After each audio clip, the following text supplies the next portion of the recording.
Isipin mo to. Isang lumang mansyon sa Taal. Puting-puti sa labas, pero tila nilulumot sa loob. Walang tao, pero may mga matang nakasilip sa bawat bintana. Papasok ka ba kung alam mong hindi lahat ng anino roon ay galing sa ilaw?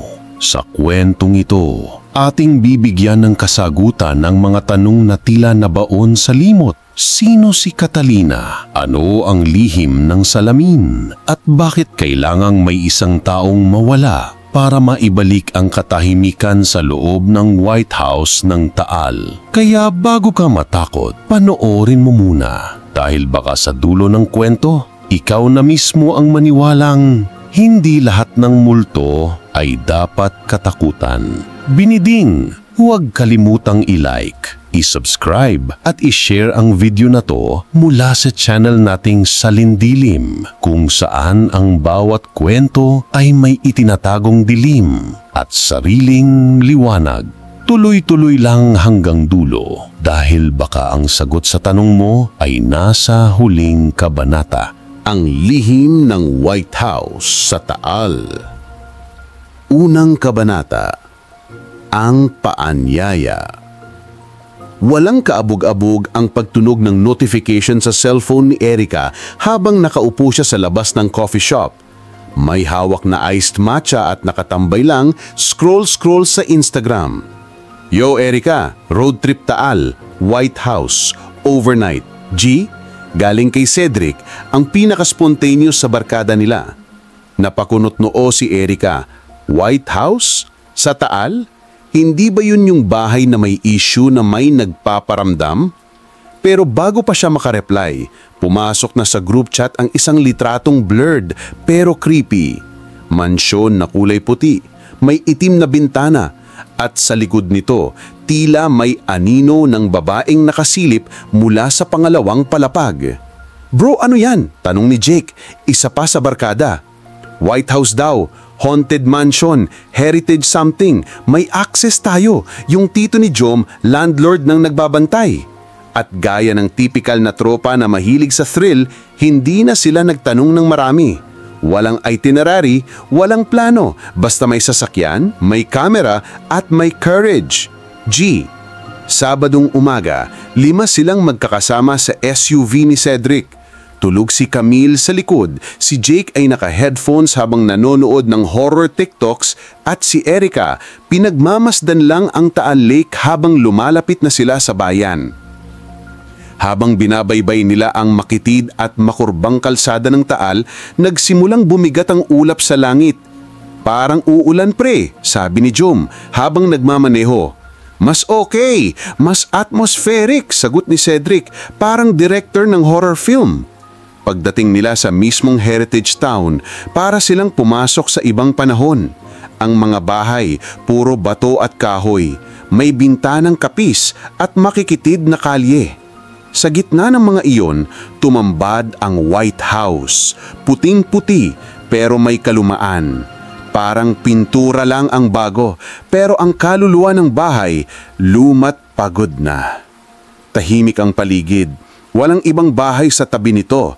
Nasa dulo ng kalsada at tapat ng abandoned na simbahan. Bakit parang may multo na agab kahit sa labas pa lang? Bulong ni Erica habang bumababa ng sasakyan. Sa gate pa lang, ramdam mo nang may kakaiba. Walang ingay, walang ibon, walang tao. Tanging tunog ng hanging dumadampi sa mga talahabig ang maririnig mo. Binuksan ni Jom ang gate gamit ang susi ng tiyuhin niya. Pagpasok nila, agad silang sinalubong ng malamig na simoy kahit tirik ang araw. Bro, parang may aircon to ah, biro ni Jake, halos may kabana sa tono.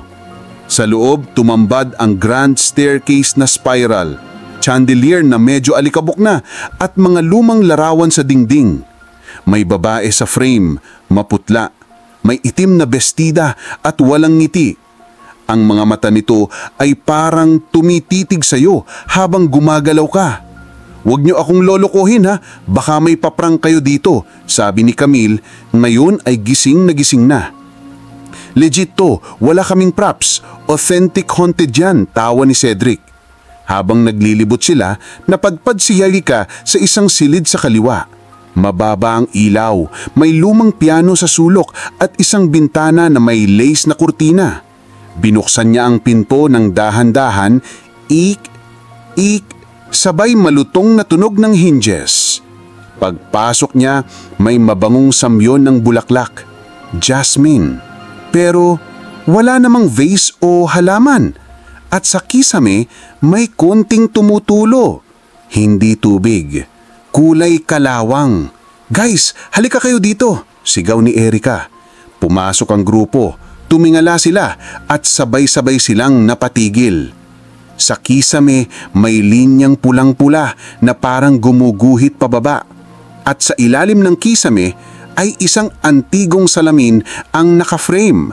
May basag sa gitna, parang may tumama dito na mabigat. Bro, may dugo ba to? Tanong ni Cedric habang sinusundan ng daliri ang pulang linya. Hindi na sila nagtagal sa kwarto. Lumipat sila sa kusina sa likod ng bahay. May dapugan pa roon, lutuan ng sinaunang panahon. Doon, napansin ni Jake ang isang trapdoor sa sahig, natatakpan ng carpet. Wala ba tayong flashlight? Tanong ni Jake. Nagtingin ng silang lahat. Guys, sabay-sabay na sabi ni Camille, Erika at Jom. Alam na nila, wala nang atrasan. Binuksan nila ang trapdoor. Isang makitid na hagdan ang bumungad pababa sa ilalim ng bahay. Nang marating nila ang dulo ng hagdan, isang lumang tunnel ang bumungad. Madilim, mausok at may amoy ng alikabok at kahoy. Sa gilid nito, may mga kandilang hindi pa nauubos. Gamit pa to? Tanong ni Erika. Bago pa sila makasindi ng isa, isang malamig na ihip ng hangin ang dumaan sa likod nila. Whesh! Sabay silang lumingon. Wala namang tao. Pero narinig nila. Isang tinig, mahina, halos bulong. Walang sino mang makakaalis. Napalingon sila sa dulo ng tunnel at doon nila nakita ang isang silhouette na puting-puti ang kasuotan, nakatayo, hindi gumagalaw. Takbo! Sigaw ni Jom. Umakyat silang lahat, habol ang hininga. Pagbalik nila sa sala, huminto sila at nagkatinginan. Kahimik, walang ingay, walang gumalaw. Guys, may nakasama ba tayong anin? Tanong ni Camille. Lumingon silang lahat sa salamin sa sala. 1, 2, 3, 4, 5, 6, 6 ang refleksyon pero 5 lang ang nasa loob ng bahay. Itutuloy. Bago tayo magtungo sa susunod na kabanata, i-share mo naman ang kwentong ito kung napatay yung balahibo mo. I-comment mo rin kung anong part ang pinakakinalibutan ka. Susunod 2, kabanata, ang lihim ng salamin. 2 kabanata, ang lihim ng salamin. Tahimik na tahimik ang sala matapos nilang makita ang 6 na refleksyon sa salamin. Nagsalubong ang mga mata nila. Bawat isa nagtatanong ng parehong bagay. Sino yung isa? Si Camilong unang lumapit sa salamin. Nanginginig ang mga kamay. Nilapit niya ang palad sa ibabaw nito.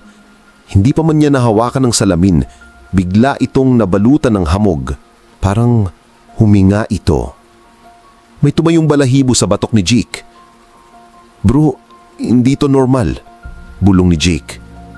Nagmarka sa salamin ng mga titik. Unti-unti, sumulpot parang sinusulat mula sa kabila. Ibaba mo ang liwanag. Ibalik mo ang katahimikan. Anong ibig sabihin yan? Tanong ni Erika. Pilit na pinapanatili ang tono pero halatang bumibigay na ang tapang. Parang riddle o baka warning, sagot ni Jom. Biglang pumugak ang chandelier sa itaas nila. Parang binatukan ng kung ano.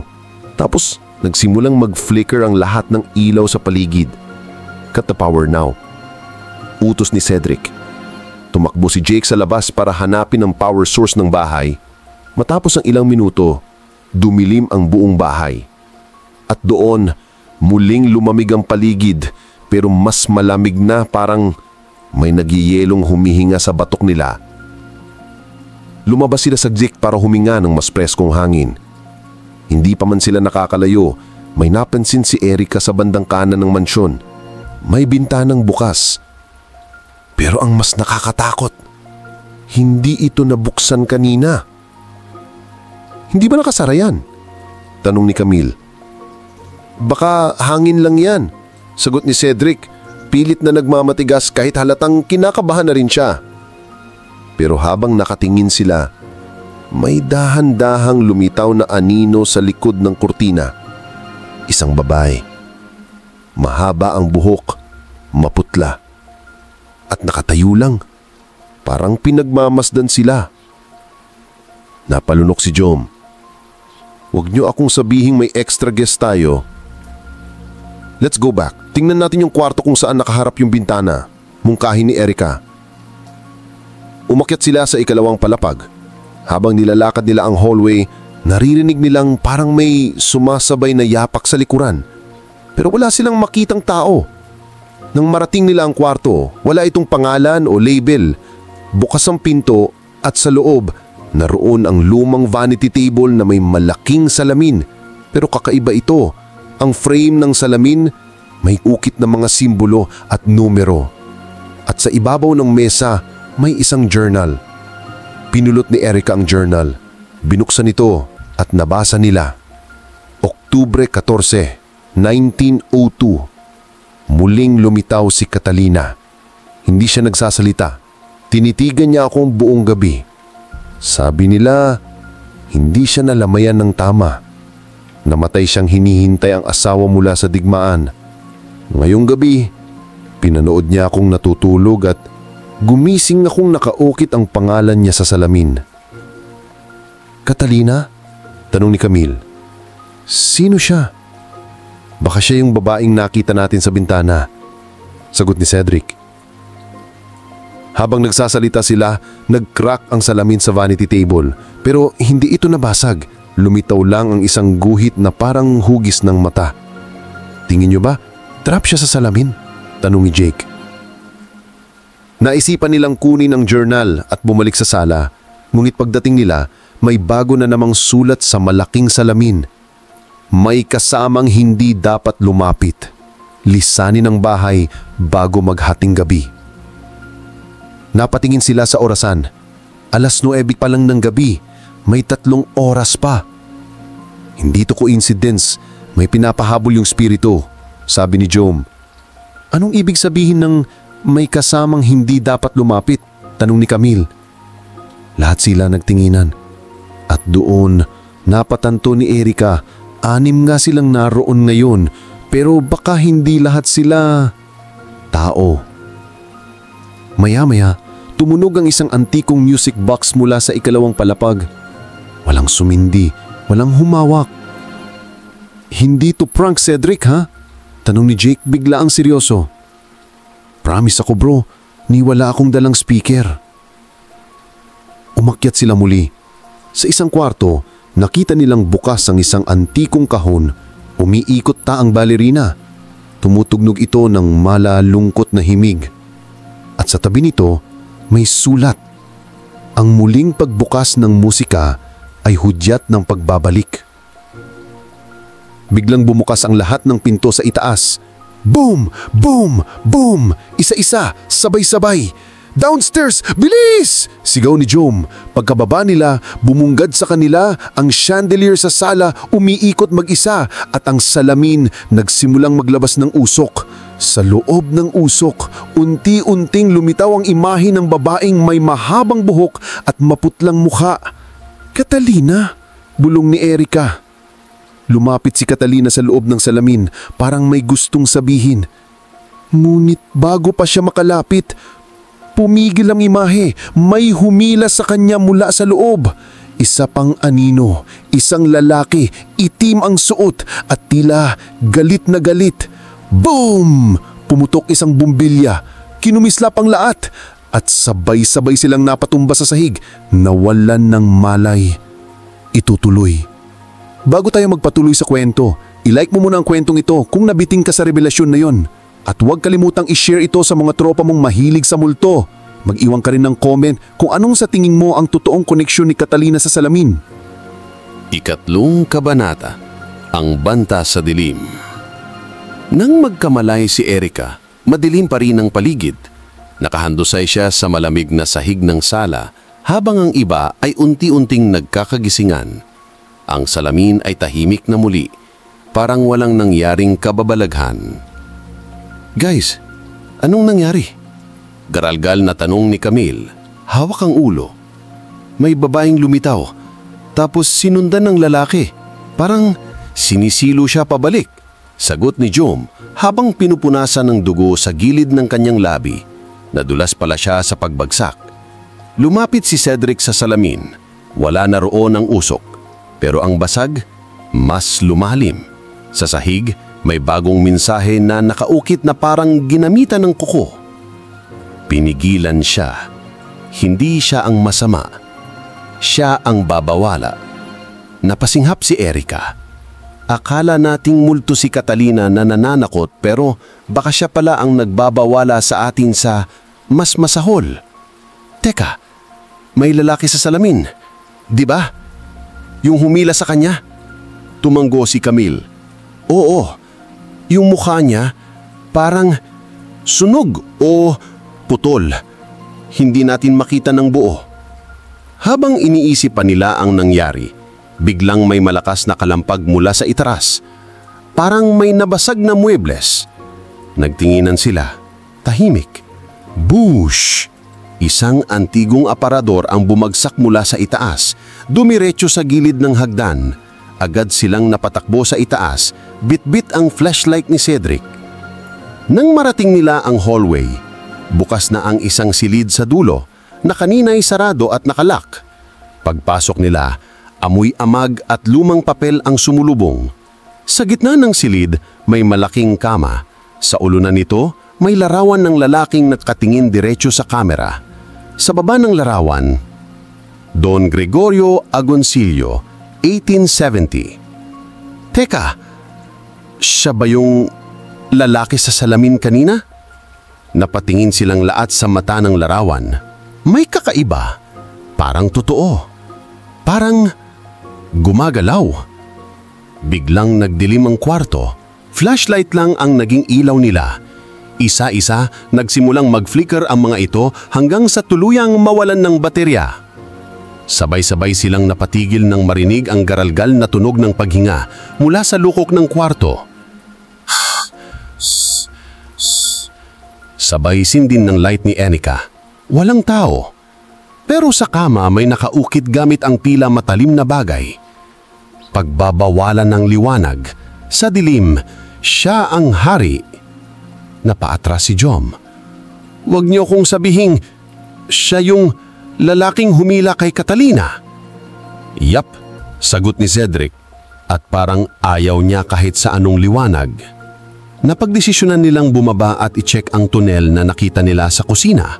Baka may clue pa roon kung ano ang nangyayari.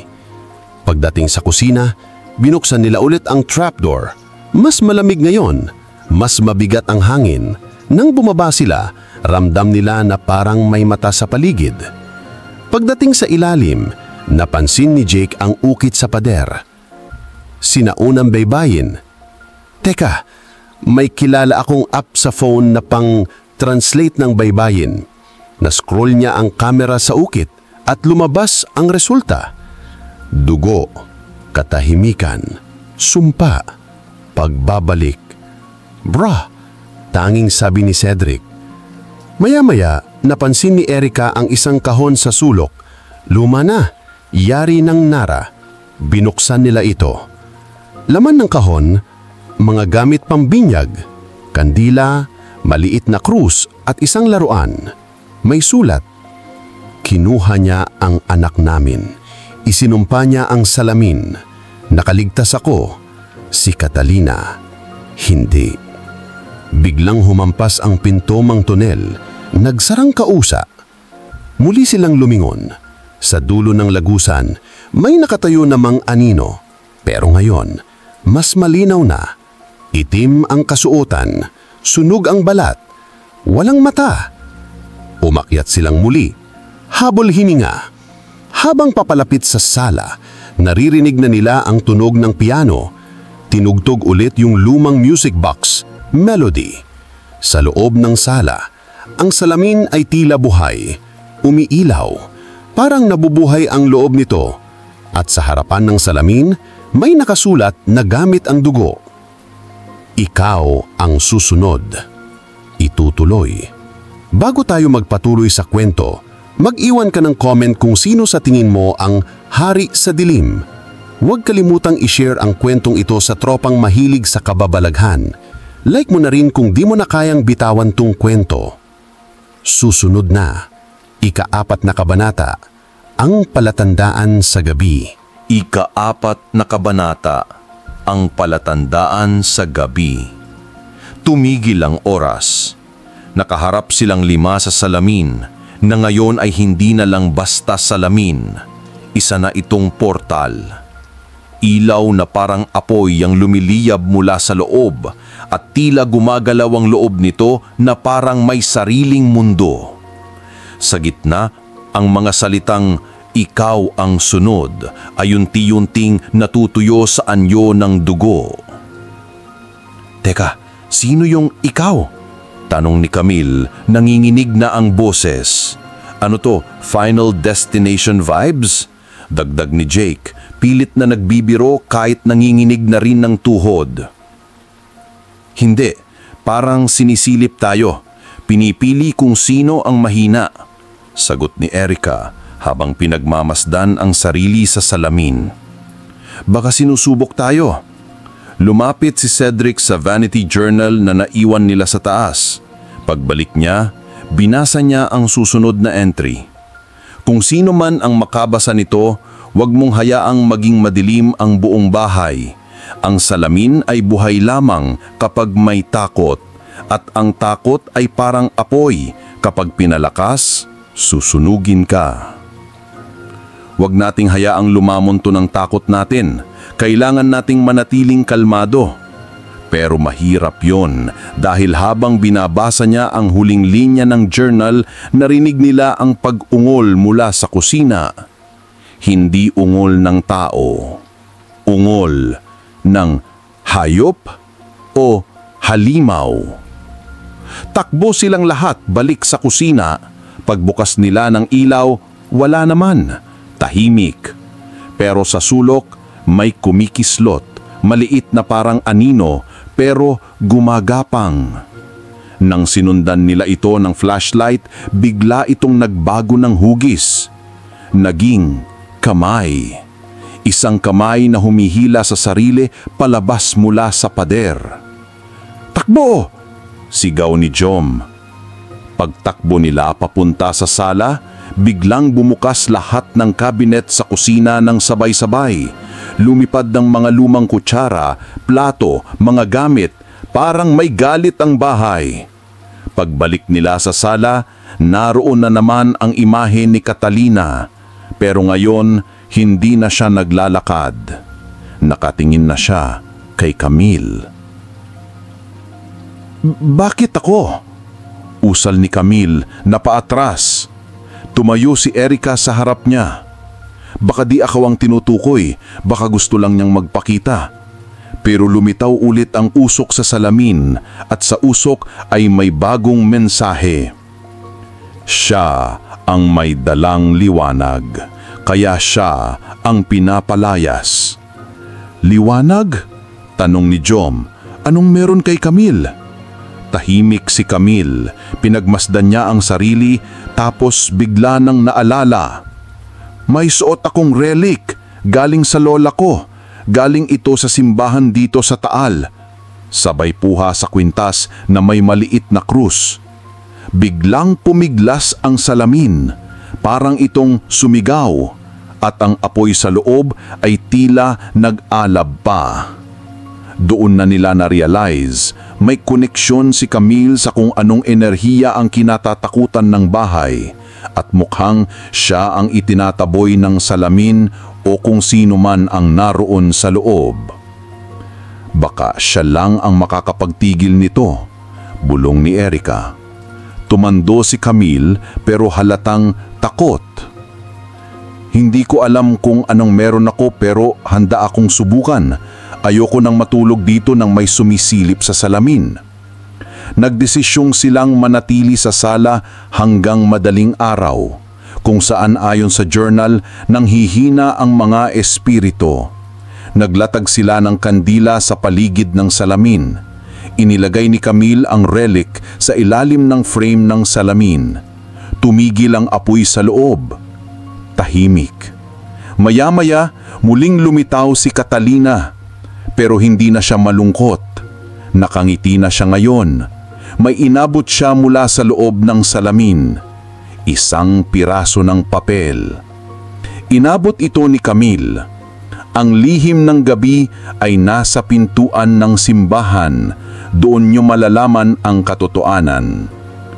Simbahan? Tanong ni Cedric. Yung lumang simbahan sa harap ng bahay? Oo, luma na yon, abandoned. Pero kung totoo ang sabi sa papel, baka doon ang susunod na clue. Lumabas sila ng bahay, hawak pa rin ang relic at tinugo ang lumang simbahan. Mula sa labas, ito'y parang anino ng dating banal na lugar. May mga sira sa bubong, mga basag na bintana at pintuang nayupi ng panahon. Pagpasok nila, agad silang sinalubong ng malamig na hangin. Sa altar, may luma at baluktot na krus. Sa likod nito, may isang compartment. Binuksan nila at doon nila nakita ang lumang kahon. May ukit ng parehong simbolo sa salamin. Sa ibabaw, nakasulat, "Bago maghating gabi, huwag mong buksan, maliban na lang kung kaya mong harapin ang nakaraan." Itutuloy, bago ka lumipat sa susunod na kabanata, i-share mo muna ang kwentong ito kung naintriga ka sa kahon sa simbahan. Like mo na rin at mag-iwan lang comment. Anong hula mo sa laman ng kahon? Multo? Kaluluwa? Sumpa? Ikalimang kabanata. Ang laman ng kahon. Tahimik ang loob ng simbahan. Hindi nila alam kung uugain ba nila ang kahon o takpan ulit at iwan na lang. Pero sabi nga sa note, bago maghating gabi, huwag daw bubuksan. Maliban na lang kung kaya mong harapin ang nakaraan. Kaya natin to, sabi ni Camille.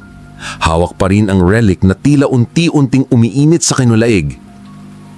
May dahilan kung bakit din tayo dinala rito. Nagkatinginan silang lima, sabay tanggo ni Jom. Wala nang atrasan. Hinawakan ni Cedric ang takip ng kahon. Nang tanggalin niya ito, isang malamig na ihip ng hangin ang tila sumambulat mula sa loob, parang may bumukas na pinto ng ibang mundo. Sa loob, may tatlong bagay.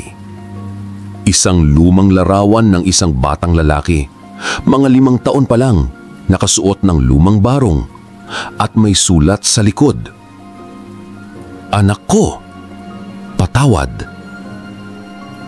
Isang rosaryong itim, may basag ang krus, at ang bead sa dulo ay pula, parang batong may bahid ng dugo.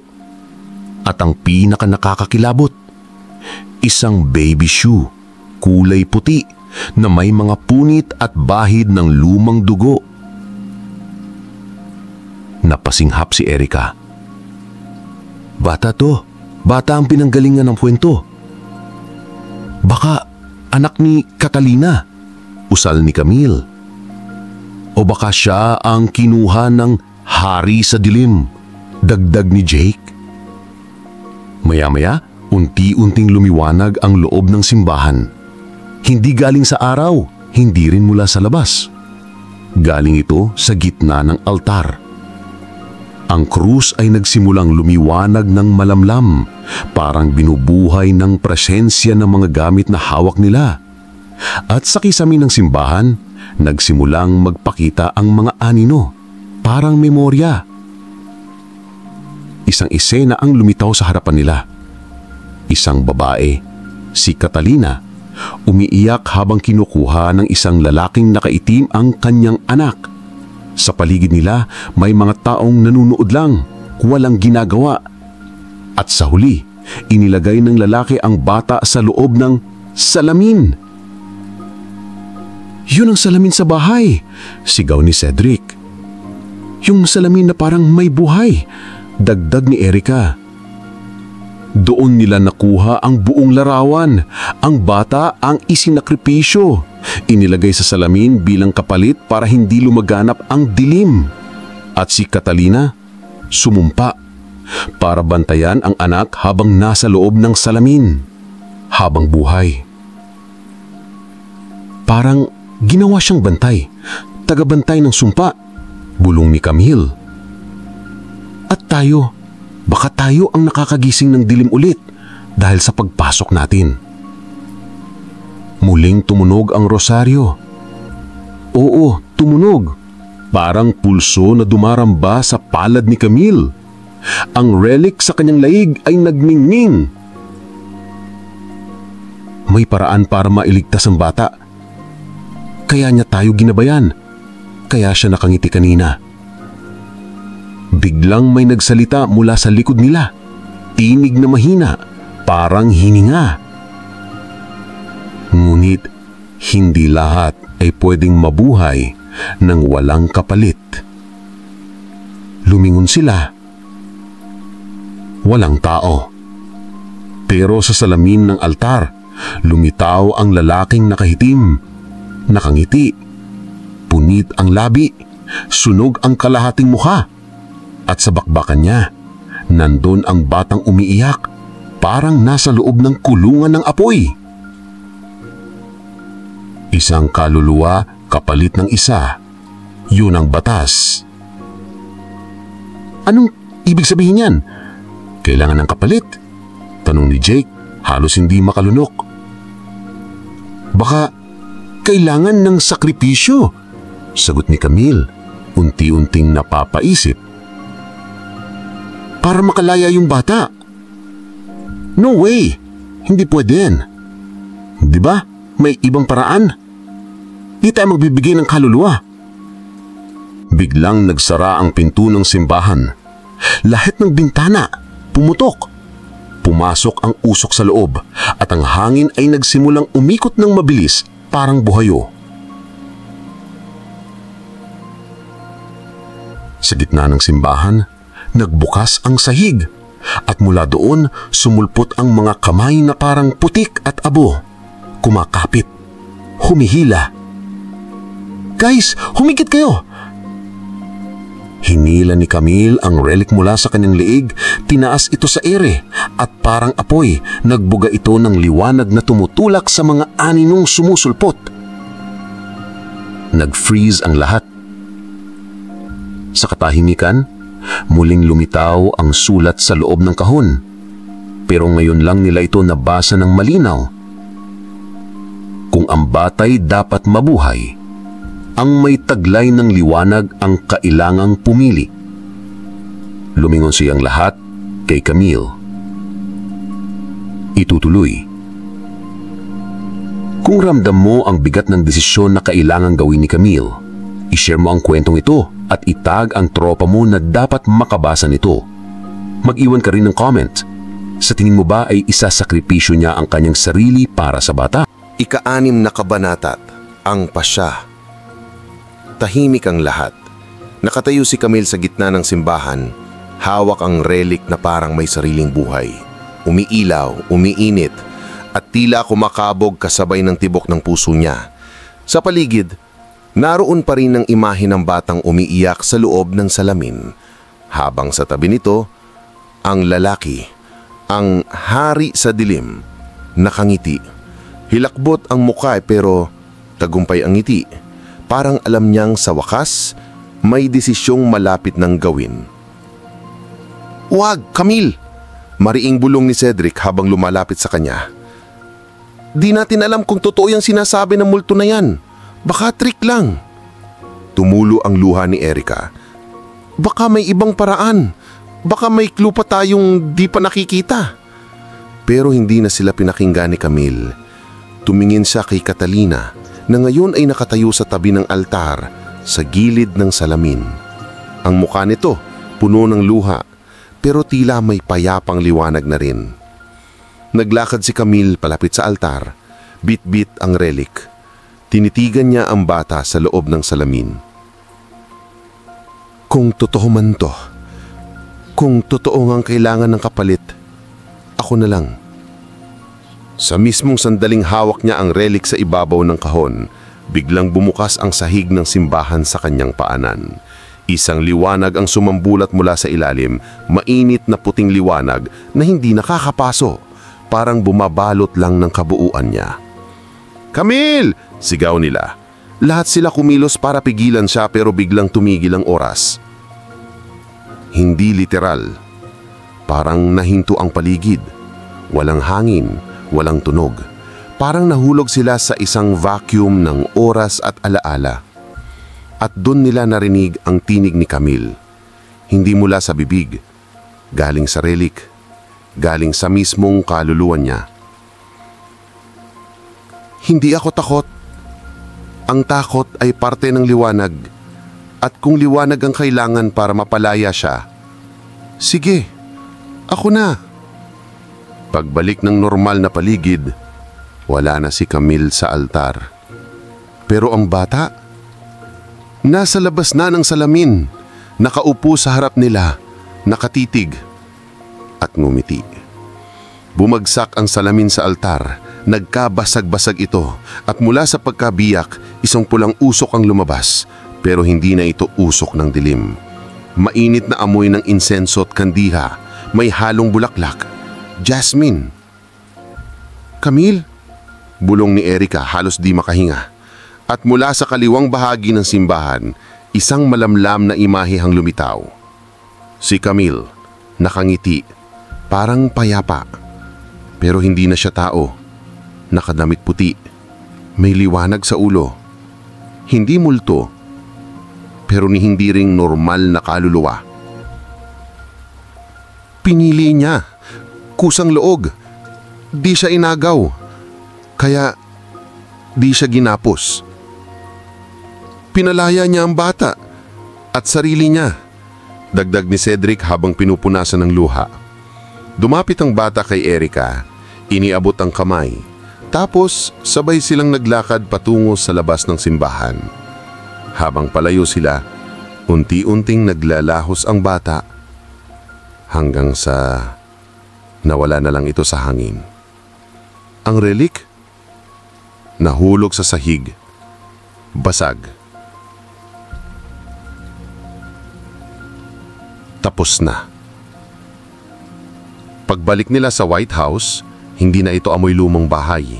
Hindi na malamig, walang aniw, wala na ring salamin. Sa sala kung saan nagsimula ang lahat, naroon lang ang isang piraso ng papel. Maraming salamat. Payapa na kami.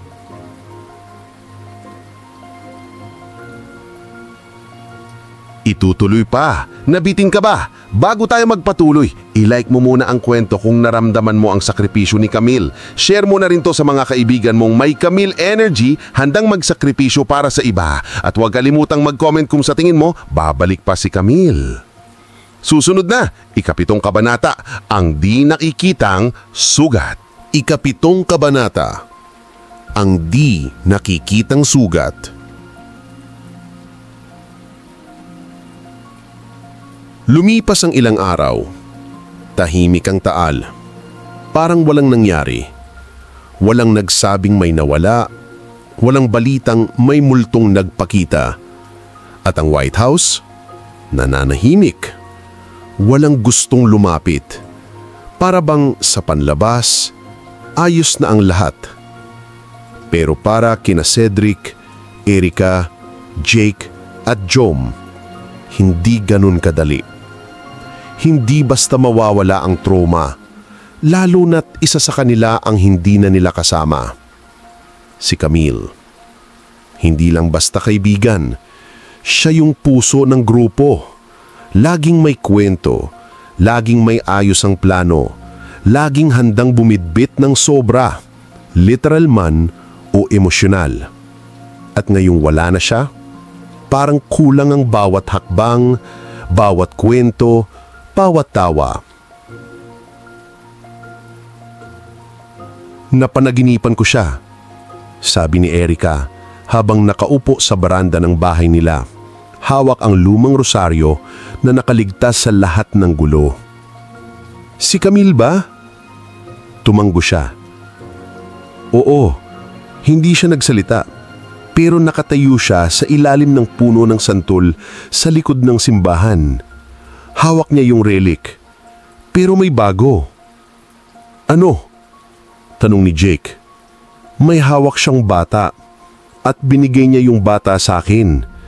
Sabi sa panaginip, ako ang sugat, pero ikaw ang paghihilom.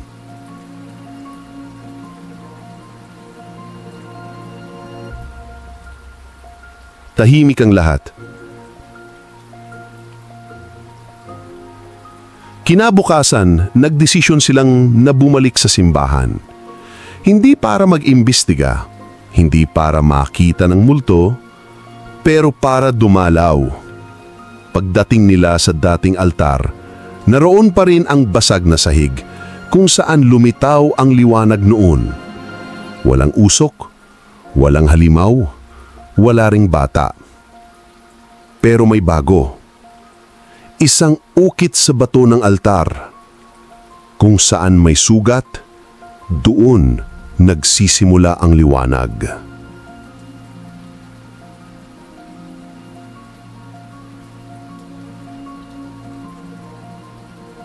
Gusto mo bang sabihin nito ni Camille? Tanong ni Cedric. O baka mensahe ng bata galing sa kanya? Dagdag ni Jome. Either way, sabi ni Erica, alam nating hindi ito basta tapos na lang. Pag-uwi nila, sinubukan nilang bumalik sa normal. Nagkita pa rin, pero mas bihira. Nag-uusap pa rin, pero may laging puwang sa mga tawanan. Hanggang isang araw, habang naglilinis si Jake ng lumang hard drive ng mga videos at photos nila, may natagpuan siyang clip. Hindi niya naaalala na kinunan niya ito. Isang video. Grainy. Mahina ang audio, pero malinaw kung sino ang nasa frame. Si Camille. Nasa loob siya ng White House sa mismong sala, isang araw bago sila umalis. Kinukunan niya ang sarili, parang vlog. Alam ko na may kakaiba. Ramdam ko, pero okay lang. Kasi kung may pagkakataon na kailangan ng liwanag, gusto kong ako yun. Gusto kong maging dahilan kung bakit may makakalaya. Kung sakaling mawala ako, huwag niyo akong hanapin. Sa halip, alalahanin niyo kung bakit tayo lumaban. Tapos, ngumiti siya. Saka, please lang, huwag niyo akong gawing meme ha. Pang TikTok lang ang nakakatakot. Pero yung totoo, dapat nating harapin. Tumaho siya ng mahina. Tapos, black screen. Walang nagsalita. Tahimik lang silang lahat habang pinapanood ang video sa laptop ni Jake. Si Erica ang unang bumuntong hininga. Yung sugat, hindi lang sa White House, nasa atin. Pero kung siya nga ang nagsabing tayo ang paghihilom, kailangan ating ituloy ang kwento. Kailangan malaman ng iba na hindi lang ito tungkol sa multo o salamin o kasumpang-sumpang mansyon. Kwento to ng liwanag, ng pagpili.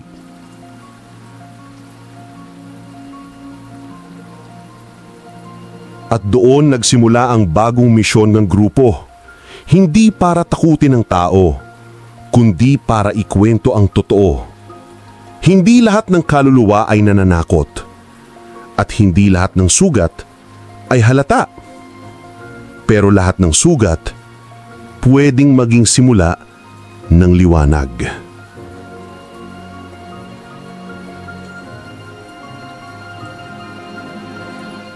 Itutuloy.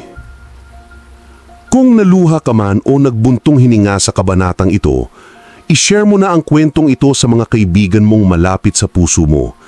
Like mo rin kung ramdam mong si Camille ang klase ng kaibigan na hindi mo kailanman makakalimutan. Mag-comment ka kung may kilala kang may ganitong tapang at puso. Susunod na, Ika-8 kabanata, ang balik ng katahimikan. Ika-8 kabanata, ang balik ng katahimikan. Makalipas ang 2 buwan, muling bumalik si Erica sa Taal, hindi bilang turista, hindi na rin bilang paranormal explorer. Bumalik siya bilang bahagi ng healing process para sa sarili at para kay Camille.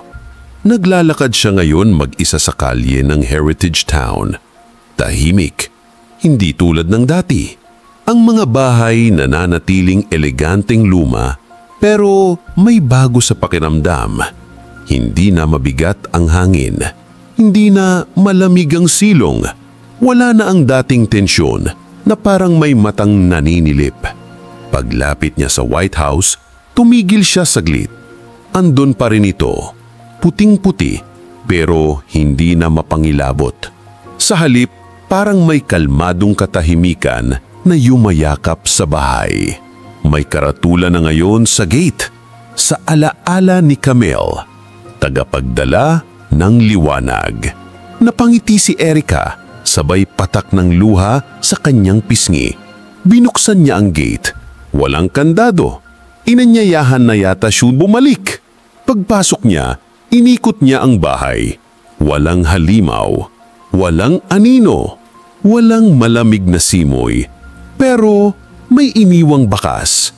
Sa sala, nandun pa rin ang pwesto ng dating salamin. Wala na ito, pero sa pader kung saan ito dati nakasabit, may isang bagong frame. Larawan ni Camille. Simpleng portrait na kuha mula sa isa sa mga lumang video nila. Nakangiti. Hawak ang relic. At sa ilalim ng larawan, ang katahimikan ay hindi kawalan ng boses, kundi ang presensyang marunong makinig. Sa tabi nito, may maliit na notebook, parang guest book. Binuksan ito ni Erica.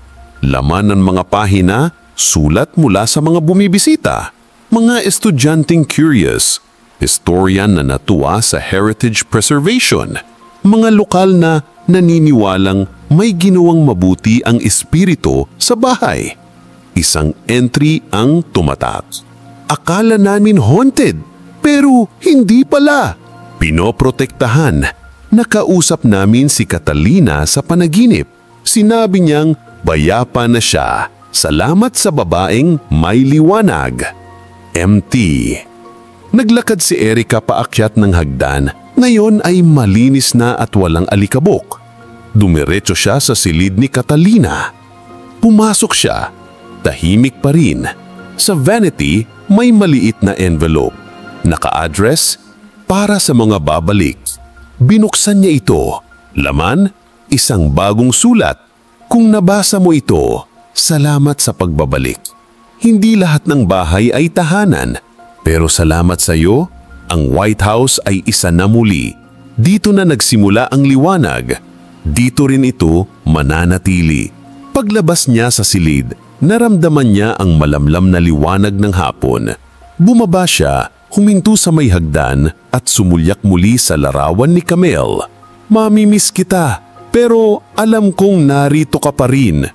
Sa labas, may batang babaeng sumilip sa gate. Hay ate! Tawag ng bata.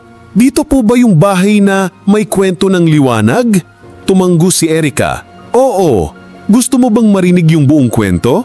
Ngumiti ang bata. Gusto po! At doon, naupo sila sa harap ng bahay. Habang ang araw ay unti-unting lumulubog, si Erica nagsimulang ikwento mula sa simula tungkol sa grupo nila, ang salamin, si Catalina, ang bata at syempre si Camille. Sa bawat salitang binibitawan niya, mas lalo niyang naiintindihan ang kahulugan ng lahat. Hindi lahat ng takot ay kailangang iwasan. Minsan, kailangan natin itong harapin para muling maibalik ang katahimikan. Itutuloy kung naramdaman mong bumalik ang liwanag sa puso mo habang binabasa mo ito, i-share mo ang kwento sa isang taong mahal mo. Like mo na rin kung isa ka sa mga naniniwala na ang kwento ng multo ay minsan pala kwento rin ng pag-ibig, sakripisyo at paghilom. At mag-iwan ka ng comment. Ikaw, saan mo gustong magsimula ang iyong katahimikan? Susunod na, ika-9 na kabanata, ang gabing walang sigaw. Ika-9 na kabanata, ang gabing walang sigaw. Muli na namang gumabi sa Taal. Pero sa unang pagkakataon sa matagal na panahon, walang narinig na sigaw mula sa White House. Walang kaluskos, walang pag-uungol ng hangin, walang sabay-sabay na pagsara ng mga pinto. Ang dating gabi ng kaba at pag-aalinlangan, ngayon ay naging gabi ng katahimikan. Tahimik, hindi dahil walang laman ng bahay, kundi dahil hindi na ito kailangang ipaglaban pa. Nasa rooftop si Cedric, bit-bit ang kanyang kamera. Gusto niyang tapusin ang dokumentaryo na sinimulan nila ni Camille, pero hindi niya mahanap ang tamang words. Hindi niya kayang buuin ang ending. Kaya't nagpa siya siyang tumigil sa kakatype at tumingin na lang sa langit. Camille, kung naririnig mo ko, pasensya ka na kung ang tagal kong nagparamdam. Ang totoo, hindi ako ready. Bulong niya. Hinawakan niya ang lumang SD card na nakuha nila sa kusina ng bahay. Yung hindi nila agad na check dati. Pinilit niyang ayusin at ngayon, gumagana na. Inilagay niya ito sa camera. Nag-play ang file. Video ulit ni Camille. Pero iba ngayon.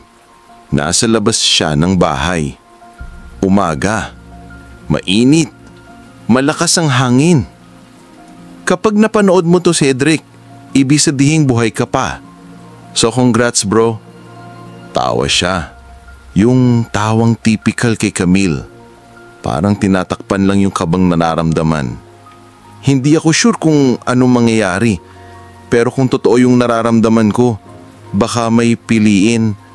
At kung may pipili, sana ako na lang. Ayoko sa inyong masaktan. Tumigil siya sandali. Tumitig sa camera, diretso sa lens. Parang tumitingin ngayon kay Cedric sa kasalukuyan.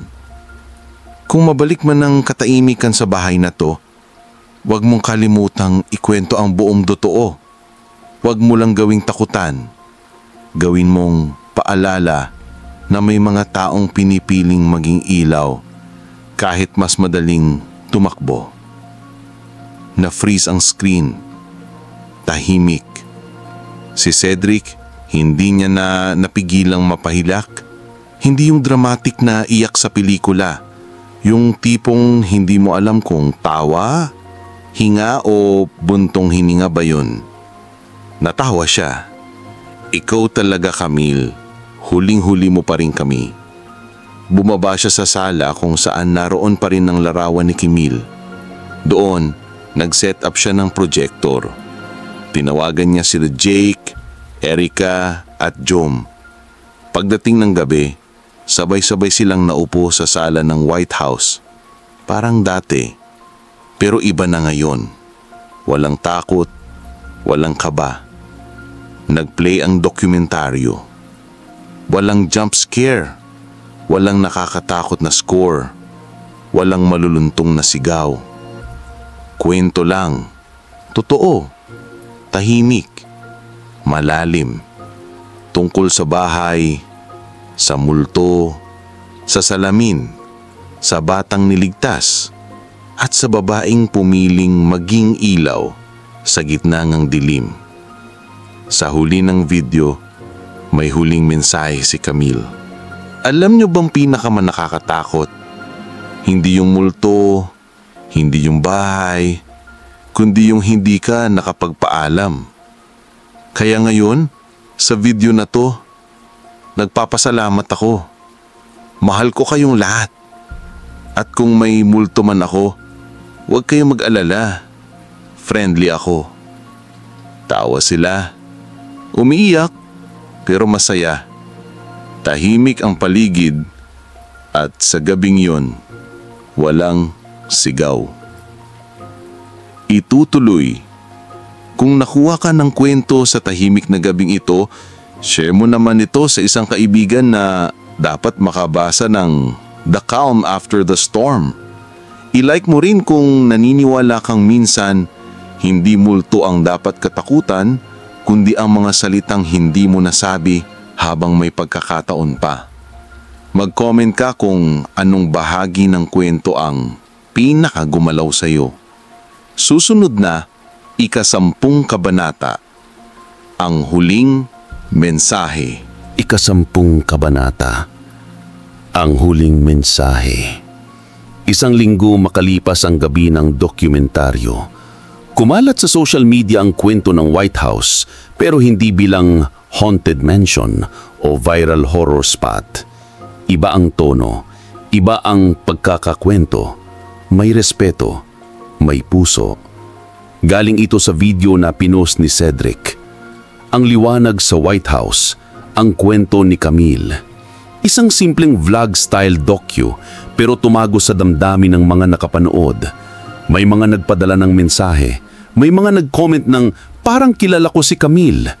May iba namang nagsabing, naaalala ko tuloy yung taong sinakripisyo ang lahat para sa pamilya namin. At sa bawat view, sa bawat share, parang unti-unting lumalawak ang liwanag. Pero para sa barkada, may isang tanong pa ring nananatili. Bakit sila? Bakit si Camille? At may babalik pa bang panganib? Hanggang isang araw, natanggap ni Erica ang isang package. Walang pangalan ng sender. Galing lang daw sa isang dumaan sa White House. Binuksan niya ito. Sa loob, isang lumang envelope. May sulat kamay na mensahe. Ang multo ay alaala, pero may mga alaala na kailangan manatili, hindi para matakot, kundi para matuto. Kasama ng sulat, may kasamang lumang pendant. Pamilyar, pero hindi ito yung suot ni Camille noon. Ito ay kay Catalina. Tumawag agad si Erica kina Cedric, Jake at Jom. Nagkita silang muli sa bahay ni Jom. Dala nila ang pendant at sa paglapag nito sa mesa, biglang bumukas ang likod. May nakatagong papel. Malutong na, pero malinaw pa rin ang sulat. Ang huling mensahe ay hindi sa inyo, kundi sa mga susunod. Hindi ito kwento ng pagtatapos, ito ay kwento ng pagpasa. Kung may liwanag ka sa puso mo, gamitin mo ito. Hindi para sundan ang yapak namin, kundi para magsimula ng sarili mong landas. Dahil sa bawat bahay na tila wala ng buhay, pwedeng may kwento ng kalayaan. Tumahimik silang apat, parang nabigla, parang natamaan. Siguro, ito na talaga ang dulo, bulong ni Cedric. Baka hindi, baka ito ang simula ng bagong kwento. Ilang linggo pa ang lumipas. Bumalik si Erica sa White House pero hindi para mag-ghost hunt. Nagsimula siyang magturo doon. Mga estudyante mula sa Batangas at Maynila ang pinapasok niya para marinig ang buong kwento. Hindi lang tungkol kay Camille, kundi tungkol sa lakas, liwanag at pagpili.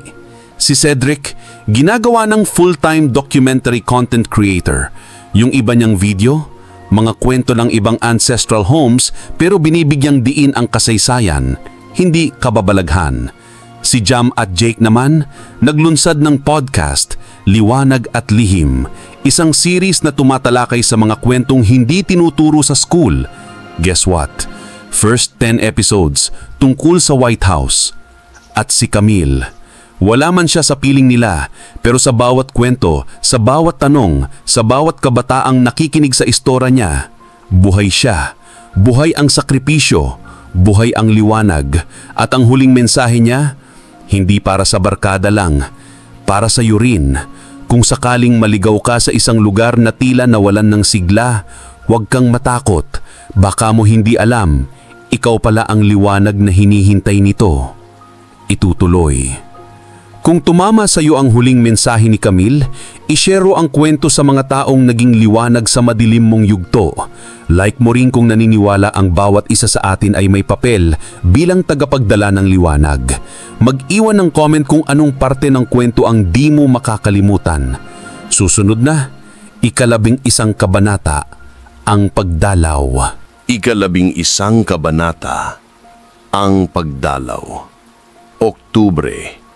Tama ang panahon, malamig ang simoy. Lahat ng tao abala sa pag-decorate ng mga bahay para sa undas.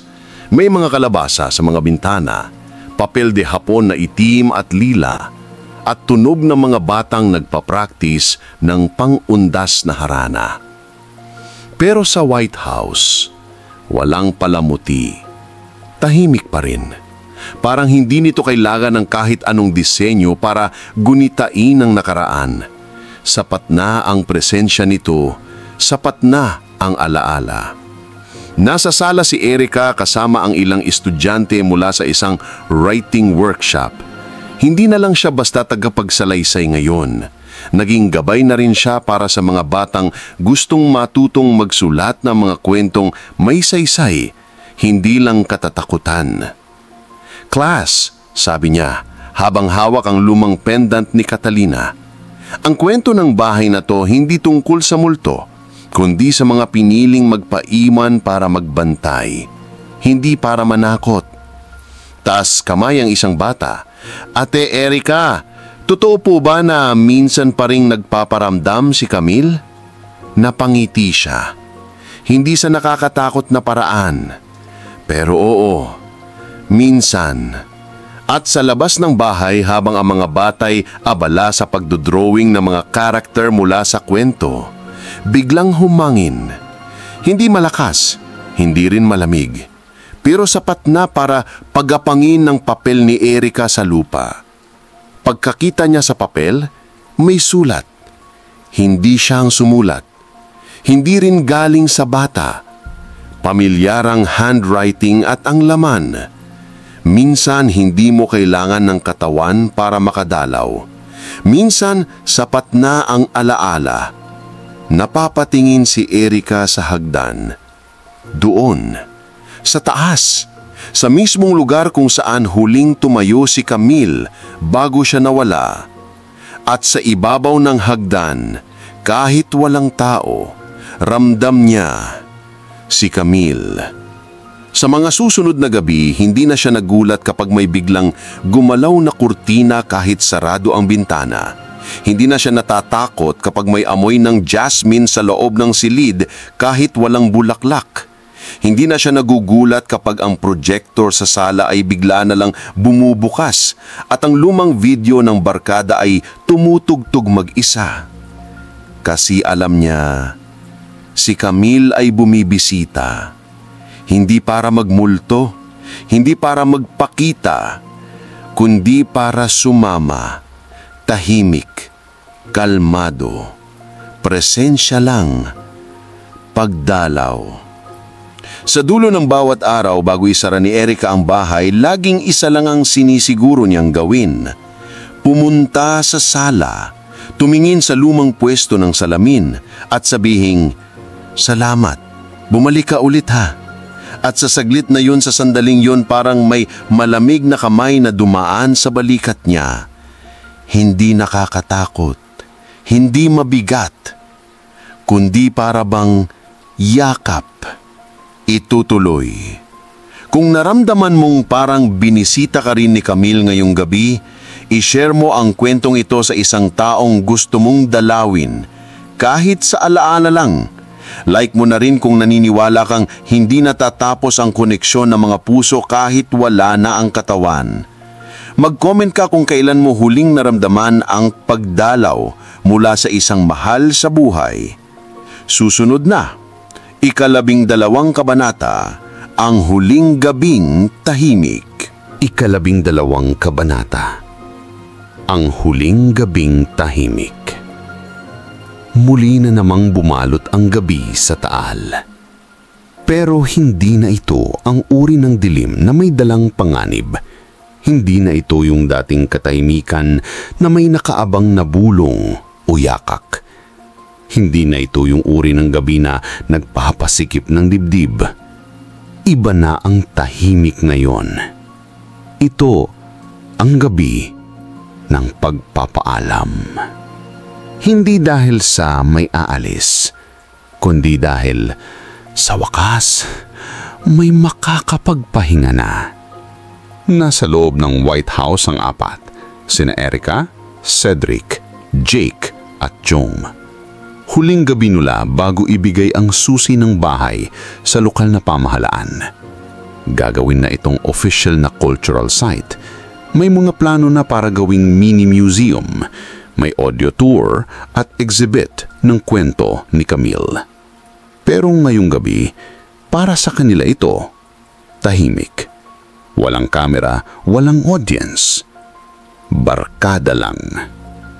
Nasa sala silang apat sa harap ng pader kung saan dati nakasabit ang salamin. May bitbit na maliit na speaker si Cedric. Tumutugtog ang luma nilang playlist, yung madalas nilang pakinggan kapag road trip.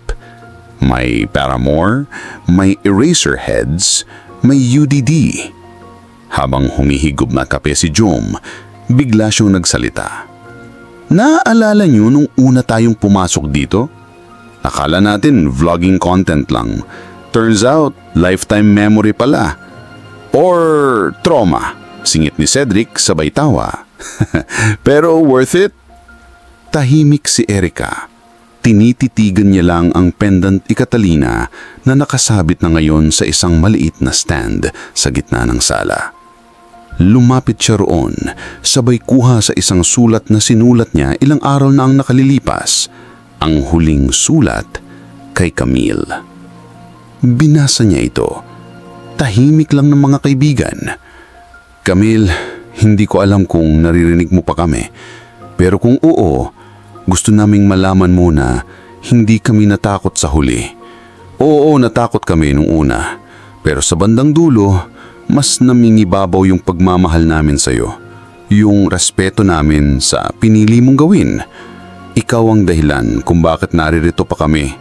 At ngayon, huling gabi na namin dito. Pero huwag ka mag-alala, ipagpapatuloy namin yung liwanag. Sa kwento, sa mga bata, sa podcast, sa bawat turo, may alaala mo. Salamat Camille, hindi mo lang kami sinagip. Tinuruan mo rin kaming mabuhay. Pagkatapos ng binasa, biglang nag-brown out. Napatingin silang lahat sa isa't isa. Bro, bulong ni Jake. Last night na to ah. Ngunit bago pa sila makapagkilos, biglang umilaw ang pendant. Maliit lang, mainit-init ang kulay. Tapos, unti-unting lumamig ang hangin. Sa sahig, sa mismong gitna ng sala, lumitaw ang mahinang anyo. Hugis babae. Hindi malinaw ang mukha, hindi buo ang katawan, pero ramdam nila si Camille. Walang salita, walang bulong, walang multo. Presensya lang. Pumagitna siya sa kanila at sa loob ng ilang segundo, parang bumalik ang mga gabing puno ng kwentuhan, tawa, asaran. Parang buo ulit sila. Hanggang sa unti-unti siyang nawala, parang usok na sumanib sa hangin. Bumalik ang kuryente at sa speaker, kusa na lang tumugtog ang huling kanta sa playlist. Di na natutunan, Randy Santiago, paborito ni Camille. Laging pinapatugtog pag gusto niyang lokohin ang drama ng eksena. Tumawa si Cedric. Grabe ka talaga. Drama mo hanggang dulo ah. Nang matapos ang kanta, Tumayo na sila. Sinara ni Erica ang journal, isinabit ang pendant sa hook sa ilalim ng larawan ni Camille. Lumapit silang lahat. Sabay-sabay na bulong, "Paalam, Camille." Sa labas ng White House, tila umihip ang hangin pakanan. Tahimik, walang sigaw, walang halakhak, walang kaluskos, pero punong-puno ng damdamin. Ito na ang huling gabing tahimik, hindi dahil sa takot, kundi dahil sa kapayapaan. Wakas. Kung nakarating ka sa huling kabanata, salamat sa pagsama sa paglalakbay. I-share mo ang kwento kung may bahagi nito na tumama sa puso mo. Like mo ito kung naramdaman mong minsan ang bulto ay alaala at ang alaala ay isang uri ng buhay. At mag-comment ka. Ano ang iniwan sa iyo ng kwento ni Camille? Sino ang liwanag sa buhay mo ngayon? Handa ka na rin bang magbantay ng isang bahay? Hindi bilang takutan, kundi bilang tagapagdala ng tahimik na liwanag. Hanggang sa susunod nating kwento. Ang katahimikan ay muling bumalik, pero hanggang kailan? Sa isang bahay na minsang naging libingan ng lihim, walang katiyakan. Kung kailan muling magpaparamdam ang mga aninong akala mo'y nakatulog na. Dahil dito sa Saling Dilim, kung saan ang mga kwento ninyo o ninuman ay ating isasalin sa dilim, hindi natatapos ang hiwaga sa isang kabanata lang.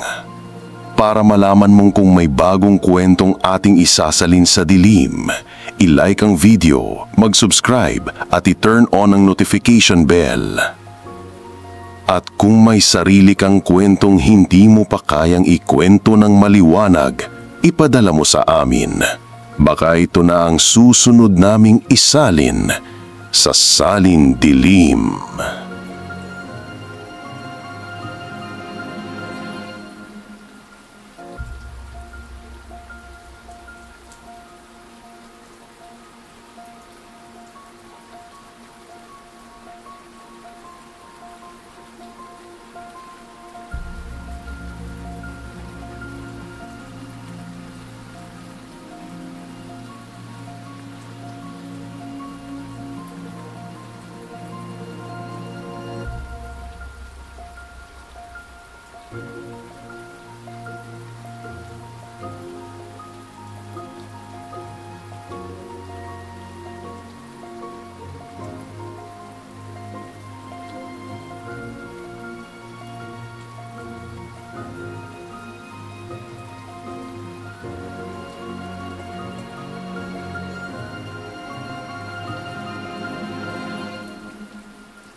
Thank you.